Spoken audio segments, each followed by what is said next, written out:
Hello everyone and welcome back to another video of CUET with Skylights Economics Important MCQs Practice Series. बात करेंगे another important 10 questions की जो आपको help करेंगे आपके CUET एग्जाम एंड बोर्ड्स दोनों में।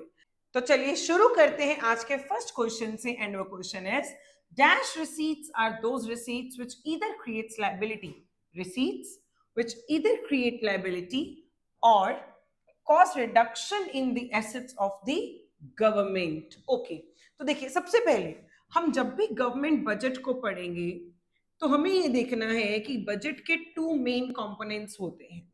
एक होता है बजट रिसीट्स, एक होता है बजट एक्सपेंडिचर्स। ठीक है, अब रिसीट्स के दो कंपोनेंट्स हो सकते हैं, रेवेन्यू रिसीट्स, कैपिटल रिसीट्स।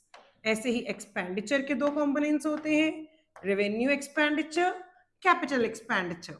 अब समझिए, जब भी गवर्नमेंट को कहीं से कोई रिसीट्स होंगी तो उसके दो आउटकम्स हो सकते हैं। फर्स्ट आउटकम है कि या तो जब भी गवर्नमेंट को कोई रिसीट आ रही है यानी कि या तो गवर्नमेंट का कुछ सेल हुआ है, यानी कि कोई ना कोई एसेट बिका है, यानी कि एसेट रिड्यूस हुआ। जब हम कुछ बेचते हैं तभी पैसा आता है।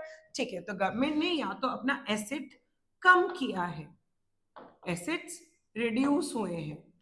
ठीक है, नेक्स्ट, या फिर गवर्नमेंट ने कहीं से कुछ बोरो किया है जिसके कारण उसको रिसीट हुए, पर ये बोरो करने के कारण गवर्नमेंट के ऊपर कोई लायबिलिटी क्रिएट हो गई। तो सेकेंड आउटकम क्या हो सकता है? Creation of liabilities. ठीक है, तो देखिए अब जब भी गवर्नमेंट को कोई ऐसी रिसीट हो जहां से गवर्नमेंट को ना तो कोई एसेट रिड्यूस हुआ गवर्नमेंट का, ना ही कोई लायबिलिटी क्रिएट हुई, तो ऐसी रिसीट को हम बोलते हैं गवर्नमेंट के लिए रेवेन्यू रिसीट।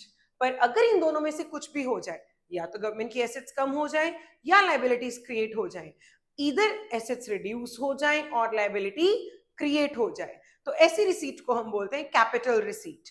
कैपिटल रिसीट में इन दोनों में से कुछ भी हो सकता है, दोनों भी हो सकते हैं, पर अगर दोनों ही ना हो तो वो रेवेन्यू रिसीट है। अब इस क्वेश्चन को देखते हैं। Dash receipts are those receipts which either creates liability or causes reduction in the assets of the government, यानी कि this question is talking about capital receipts of the government। तो कहाँ है हमारा कैपिटल रिसीट्स? डी। तो यहाँ पे हमें हमारे कॉन्सेप्ट की क्लैरिटी होनी बहुत ज्यादा जरूरी थी कि गवर्नमेंट की रिसीट्स कैसी होती हैं, कौन सी तरह की होती हैं, उनकी फीचर्स क्या होती हैं। क्लियर? Okay, next question.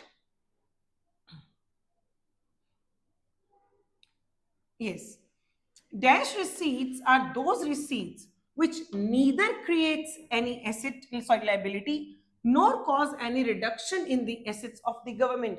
अभी हमने समझा कि ऐसी कोई रिसीट जो ना ही गवर्नमेंट के ऊपर कोई लायबिलिटी क्रिएट करे, ना ही कोई एसेट्स को रिड्यूस करे, दोनों में से कुछ भी ना हो, ना एसेट्स रिड्यूस हो ना लायबिलिटी क्रिएट हो, ऐसी रिसीट को हम बोलते हैं रेवेन्यू रिसीट। यानी कि यहाँ पे ये बात होगी ए ऑप्शन की।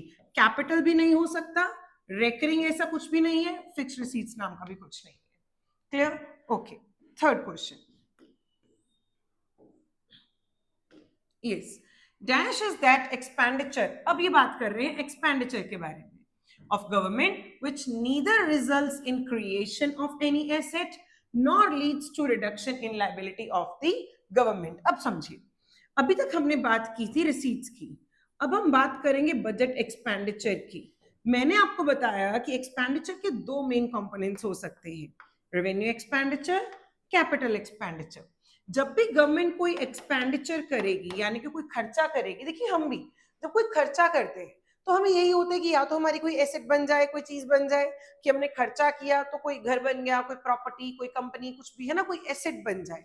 यानी कि या तो होता है क्रिएशन ऑफ एसेट्स, या फिर क्या हो सकता है कि मेरा कोई ऐसा खर्चा हो, यानी गवर्नमेंट का कोई ऐसा खर्चा हो जिससे गवर्नमेंट ने किसी के पैसे देने थे, कोई लायबिलिटी जो थी उसके ऊपर उसने उसको पूरा कर दिया, यानी कि कोई लोन को रीपे कर दिया, है ना, खर्चा हुआ जिससे मेरी लायबिलिटी कम हो जाए। ठीक है, या फिर होगा रिडक्शन ऑफ लायबिलिटीज।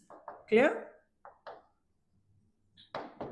यस, तो ऐसा कोई भी एक्सपेंडिचर जिससे या तो गवर्नमेंट, कोई भी खर्चा हो सकता है, अब या तो से गवर्नमेंट की एसेट क्रिएट होगी या फिर गवर्नमेंट की लायबिलिटी रिड्यूस होगी।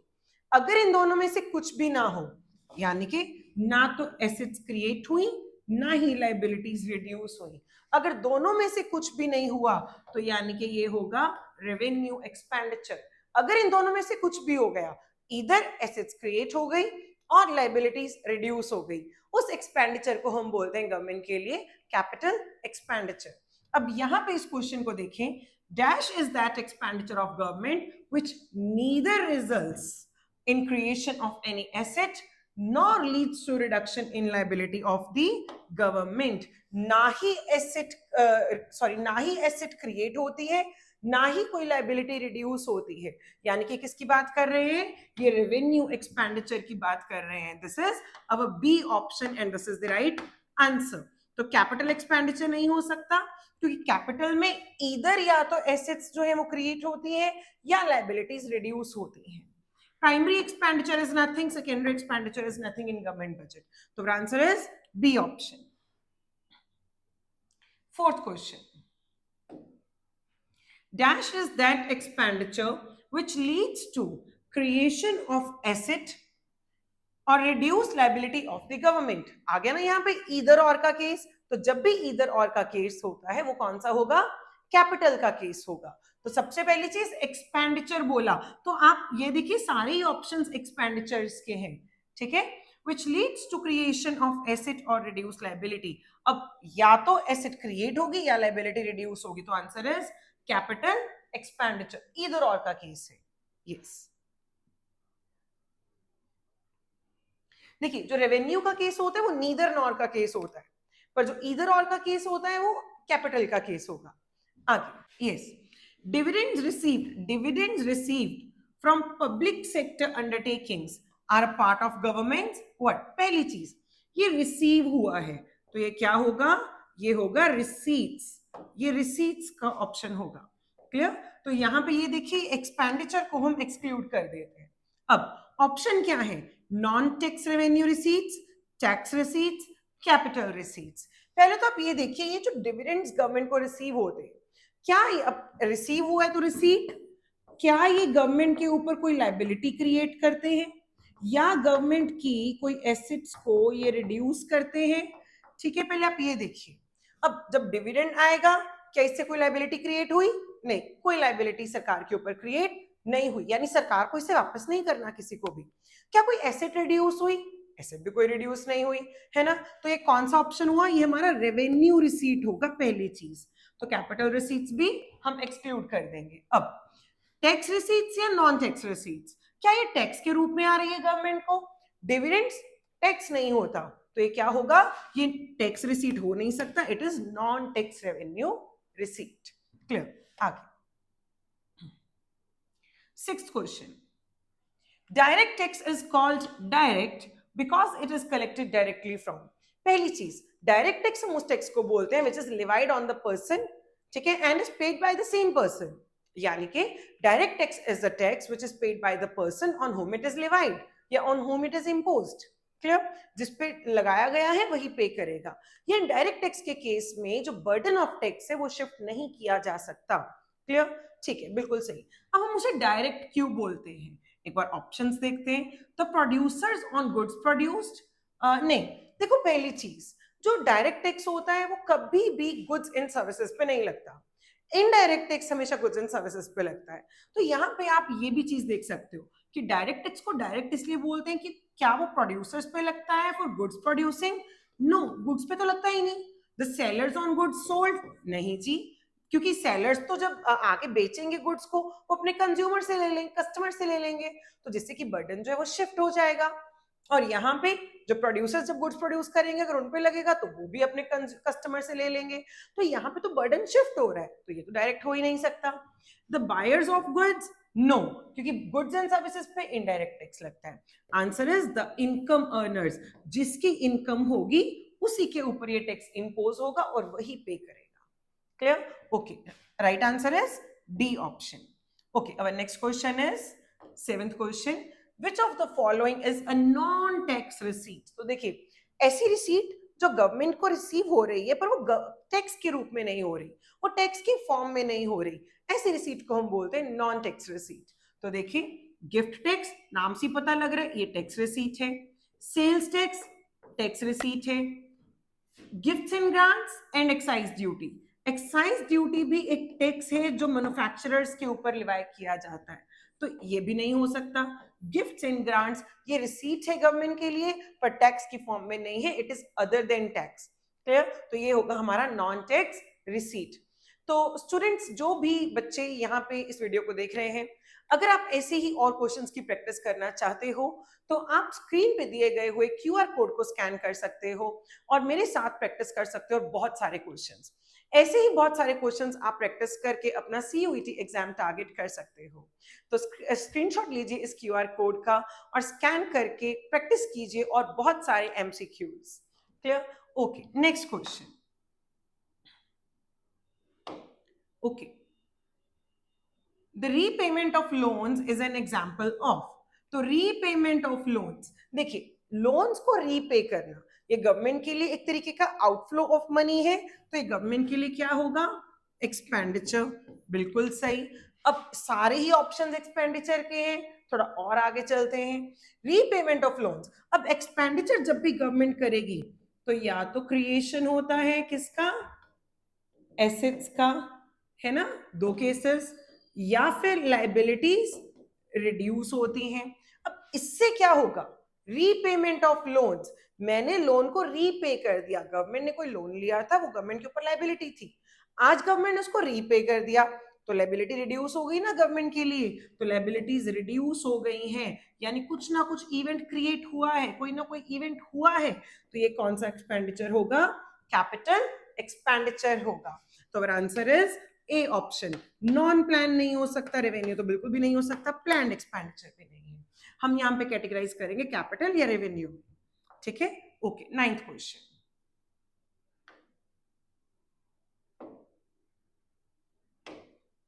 The government of India has decided to vaccinate the adult population of India with Covaxin or Covishield without any charge. ठीक है? This would be categorized as, government ने decide किया है कि वो इंडिया की एडल्ट पॉपुलेशन को वैक्सीनेट करेंगे विद कोवैक्सिन और कोविशील्ड बिना कोई चार्ज लिए, यानी कि फ्री में। बिल्कुल सही। तो this would be categorise as, अब यहाँ पे सरकार को कुछ रिसीव नहीं हो रहा, उल्टा सरकार का खर्चा होगा, तो पहली चीज ये एक एक्सपेंडिचर है। क्लियर? ये एक एक्सपेंडिचर है। तो यहाँ पे ऑप्शंस देखिए, इनकम बाहर जाएगा, ये इनकम भी बाहर जाएगा। ओके, अब एक्सपेंडिचर है, सॉरी,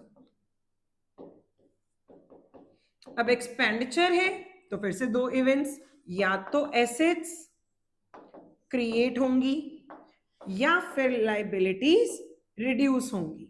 अब आप ये देखिए, मतलब दोनों में से कोई इवेंट होता है कि नहीं होता, हमें ये देखना है।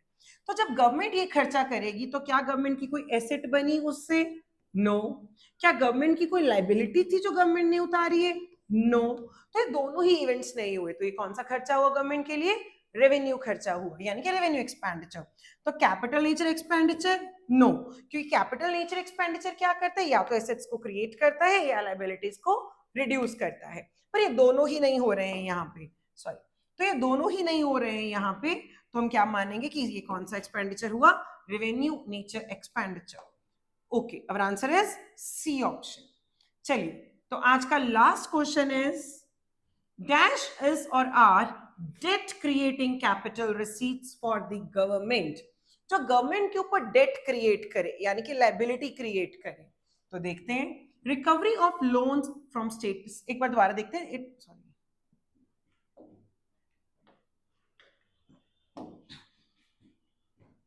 डैश इज और are debt creating capital receipts for the government. तो देखें, यहां पे हमें कुछ रिसीट्स दिए गई हैं, हमें कोई ऐसी रिसीट देखनी है जो कि गवर्नमेंट के लिए डेट क्रिएटिंग है, यानी कि लाइबिलिटी क्रिएटिंग है, यानी कि बहुत सिंपल, जो कि गवर्नमेंट के लिए कैपिटल रिसीट है। क्लियर? तो चलो देखते हैं, recovery of loans from state governments. देखिए, जब स्टेट गवर्नमेंट को कोई लोन दिया, आज वो गवर्नमेंट के लिए एसेट था जो उसके अभी गवर्नमेंट को रिसीव होना है, पर वो रीपे हो गया, सारा वो रिकवर हो चुका है, यानी कि स्टेट गवर्नमेंट ने उसको रीपे कर दिया, तो रिकवरी हो चुकी है, तो मेरी एसेट जो है वो रिड्यूस हो गई है, पर डेट तो क्रिएट नहीं हुआ।